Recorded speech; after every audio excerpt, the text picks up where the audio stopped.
Yes. We are back. Right, so for question 8, just evaluate the composition or combination of functions and its domain. What's the relation between f and g in B? So there's only 2 lah. So do I need to go through anyone? No? Anyone? No?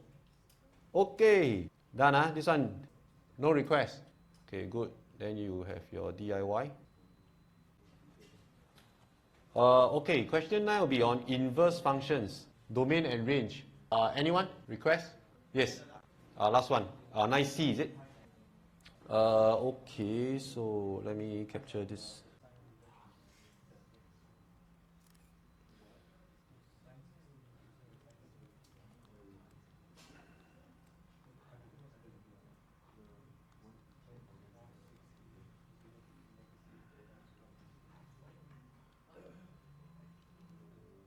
Okay, so for part C, you observe that this thing is really to make the function one-to-one because of the sine function. If you don't constrain the domain, your sine is like periodic, wavy one. So therefore, you cannot have the inverse if your function is not one-to-one. Okay? But because this is 0 to pi, because this is x over 2. So once this is x over 2, right, you can extend.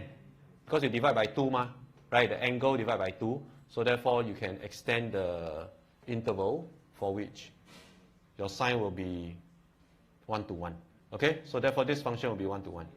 So now, you just let y be equal to 2 sine x over 2 plus 5. So then you isolate x. So to isolate x, you really have to just throw the terms around. So therefore, y minus 5 divided by 2 will be equivalent to sine x over 2. Then after that, you got to sine inverse both sides. So therefore, you get sine inverse of y minus 5 over 2. That will be equivalent to x over 2. So you're almost getting it. Right, so just multiply by 2 throughout. So maybe I put x and I swap sides. So x must be equivalent to 2 multiplied by this whole expression. Is that right?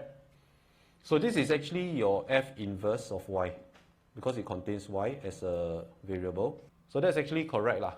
Okay, but if you want to write it properly as f inverse of x, then certainly you got to rewrite this thing and change all the y by x. Change all the y to x. So this will be the function definition. I'm missing a 2. Any questions? So then let's talk about the domain and range. So domain and range, once again, you cannot just evaluate this function. You have to evaluate from the original expression, the function f. So it's clear that they already prescribed the domain for us already. So this is the domain. This one is the domain. Okay, so maybe I call it the domain of f. So then they ask us to evaluate the domain and range of f inverse. So which means that this is actually the range of f inverse already. So we just need to evaluate the range of f so that we can get the domain of f inverse. Can Okay. So therefore, to evaluate the range, right, this plus 5, I just put it aside first.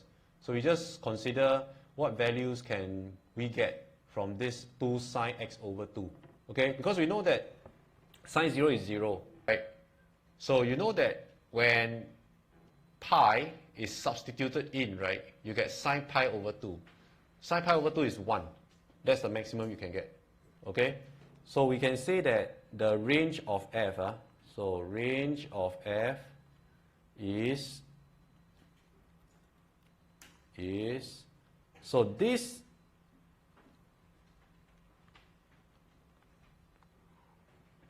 This 2 sine x over 2 is going to vary, this guy, is going to vary from 0 to 1. Because sine 0 is 0. Sine 0 over 2 is 0. Okay? So, sine pi over 2 is 1. And because you cannot go negative, because 0 to pi, you cannot have negative angle. So that means you cannot get sign giving you negative. Okay? So when that happens, this got to be what? 0 to 2. Because you times 2 what? So you scale this. You stretch it vertically.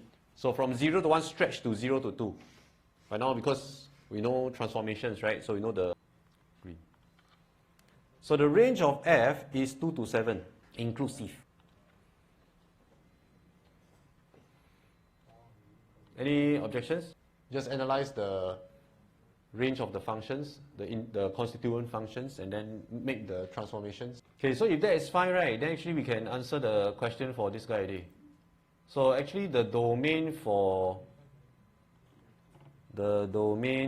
f inverse is 2 to 7. Because you must change the domain and range.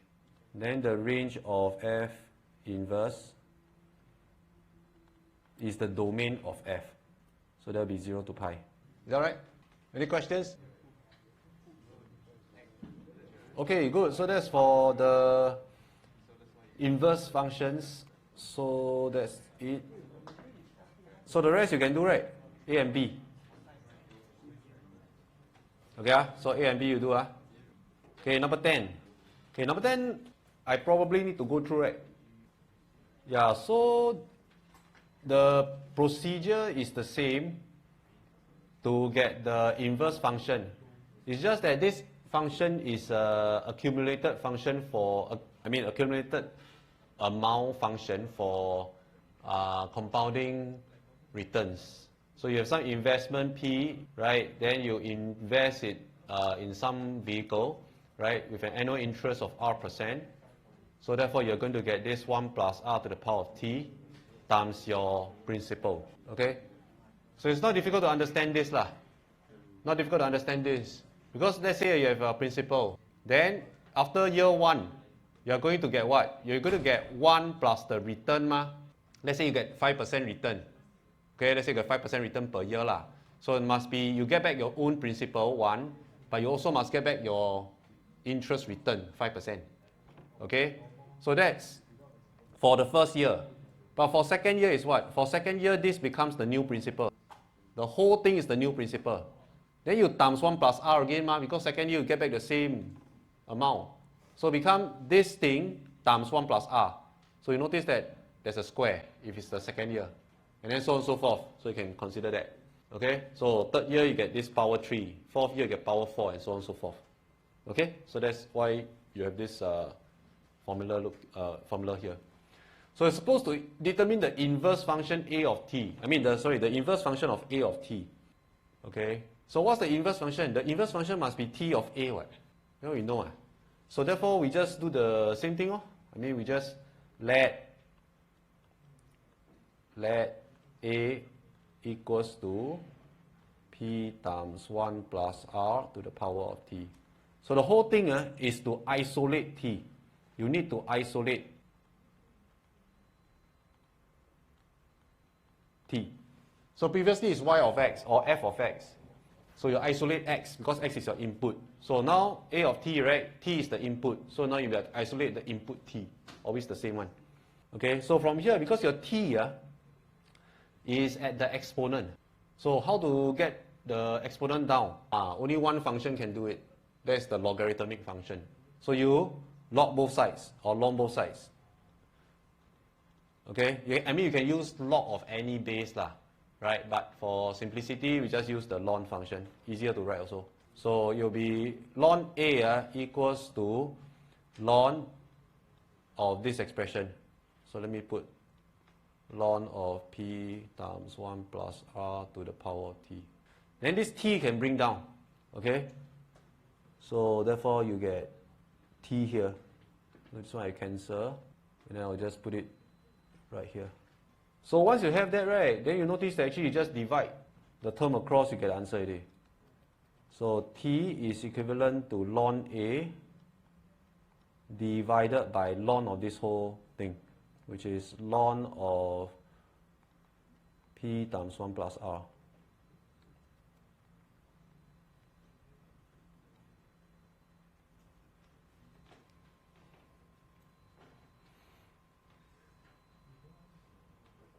that right? Okay, how come my answer is ln A over P? Correct also lah. Yeah, actually correct also. Okay, so of course this is legit. So you want to get this thing here, right? What do? You want to get this thing here. What can you do? Because it's ln P ma. Correct not? So ln P. So this is ln P times 1 plus R. So it's ln AB. Ln AB is what? Ln A plus ln B. Is that right? Okay. So therefore this guy is... So you can see how I get this directly is because I do A over P. I do A over P. Okay? But you can straight away ln both sides also can. Actually it doesn't matter. Wait, is that correct or not? Okay. Hey, I just realized I made mistake. This T is only applied to 1 plus R. It's not applied to P. So therefore I cannot just bring down the T like that. So I made a mistake here. Okay? So my bad. So this part, right, I cannot ln first. So in order to bring down the T, right, I must divide throughout by P first. So A over P equals to 1 plus R to the power of T. Then like that, I can ln. Because P is not to the power of T. So therefore, ln both sides. So that will be the correct approach. So this will be T times ln 1 plus R. Okay, maybe I... Okay, so like that, then you can bring down. So this will be a T here. Okay, then therefore I can get the given answer directly.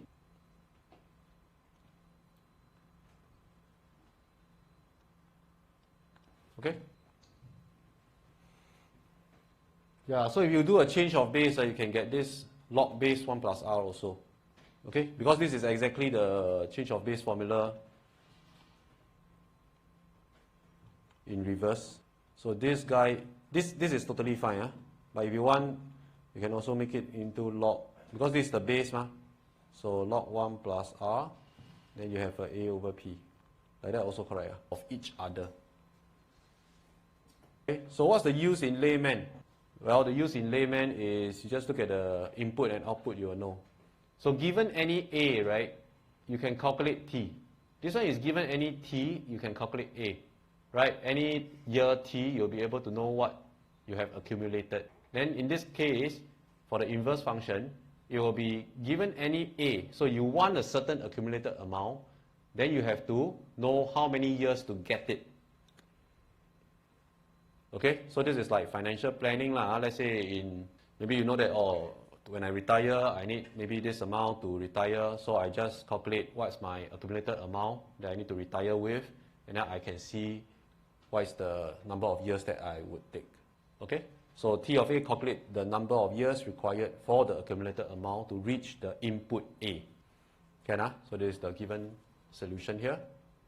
And then state the domain and range. I realized I didn't give the domain and range. Okay.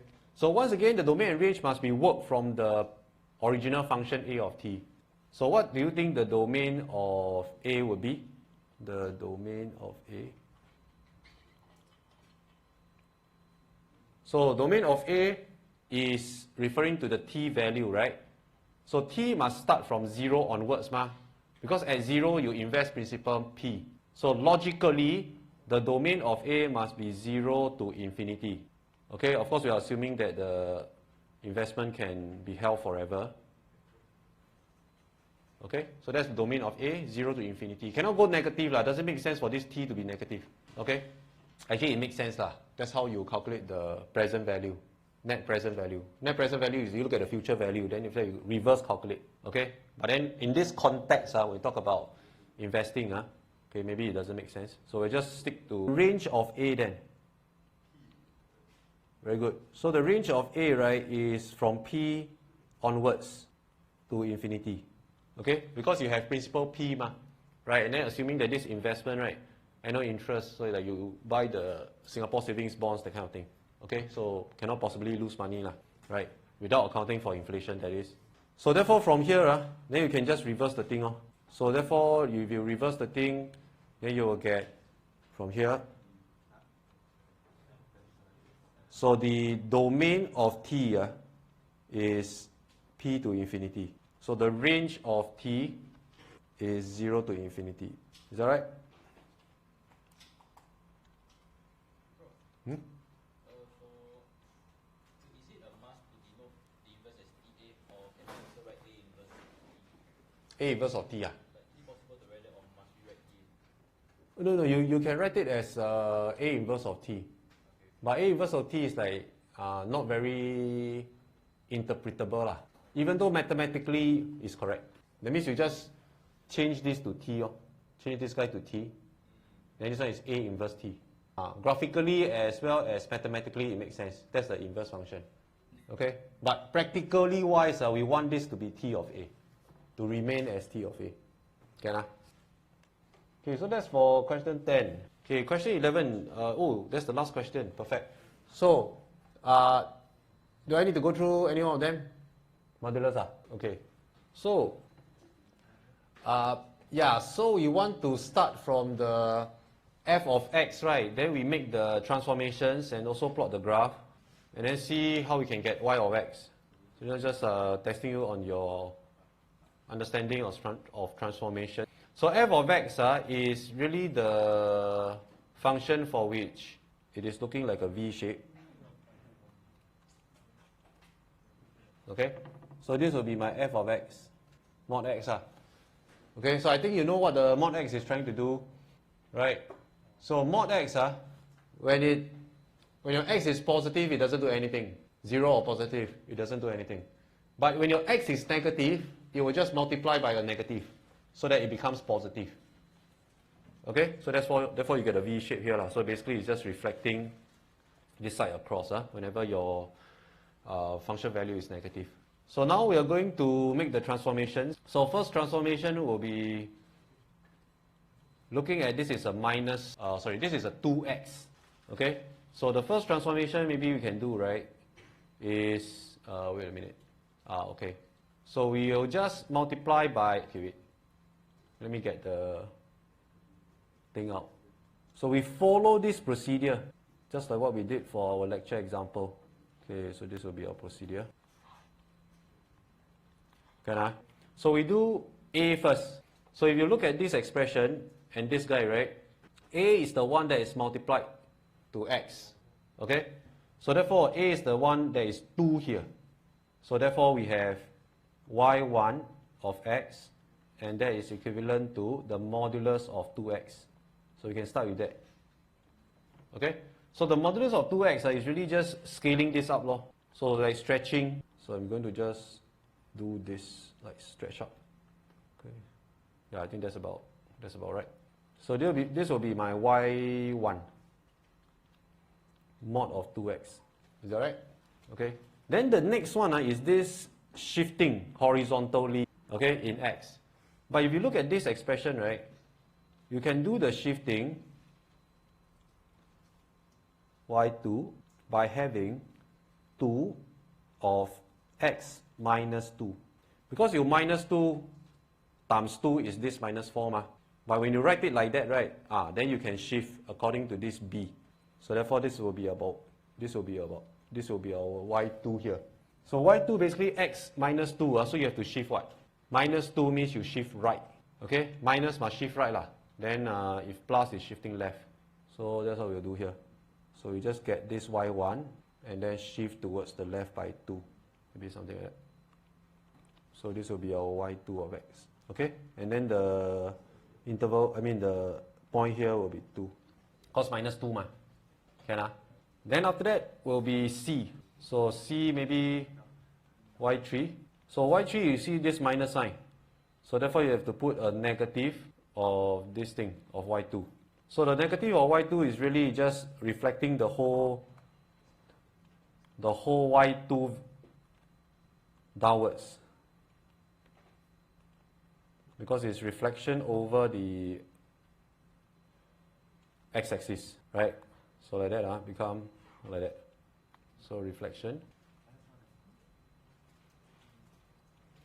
Is that okay? Because positive become negative already, because this negative sign. So then you, last step, the last step is just minus 1. So this whole thing minus 1. So minus 1 just bring down by 1. No? Okay? So therefore it's really the rate V bringing down by 1. Okay? So which means that this point, right? Hold on, I better change the color. So this will be my y of x.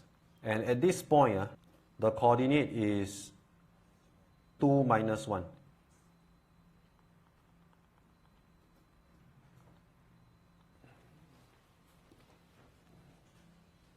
Is that right? Any questions on the transformations? Yeah.